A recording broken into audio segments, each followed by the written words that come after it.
Освен анализите на општината дека водата во Крива река е сериозно загадена и неупотреблива за било која намена, што ги правеше акредитирана лабораторија, и анализите на Институтот за јавно здравје Куманово спроведени на барање на риболовното здружение Мрена дадоа сличен резултат.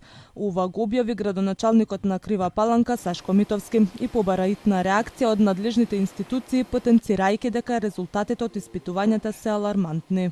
Имаме присуство на повеќе од дозволеното на магнан, цинк, олово и кадиум, и во самото стручно мислење, според извршените анализи, ова вода во моментов спаѓа во 5-та класа од уредбата за класификација на водите, каде што прописите за физичко-хемиска анализа поради зголемено присуство на содржината на олово.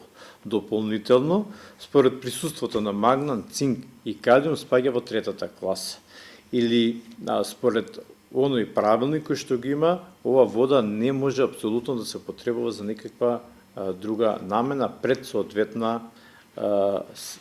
обработка. Вчера пак од фирмата Булмак 2016 тврдаа дека нивните лабораториски анализи не го утврдиле истото што и анализите на кои се повикува општината. Може би имало некакво загадување во Крива река, меѓутоа ние сме убедени после добиените резултати кои што ги добивме од лабораторијата и сите чекори кои што ги презедовме како компанија која што има највисока од еколошки ефект, а интегрирана еколошка дозвола, постапивме целосно, согласно законските прописи и согласно чекорите кои што ги предвидуваме во интегрираната еколошка дозвола, дека причината за заматување или загадување или било каква друга последица не е компанијата Булмак, односно не е компанијата од рудникот Тораница.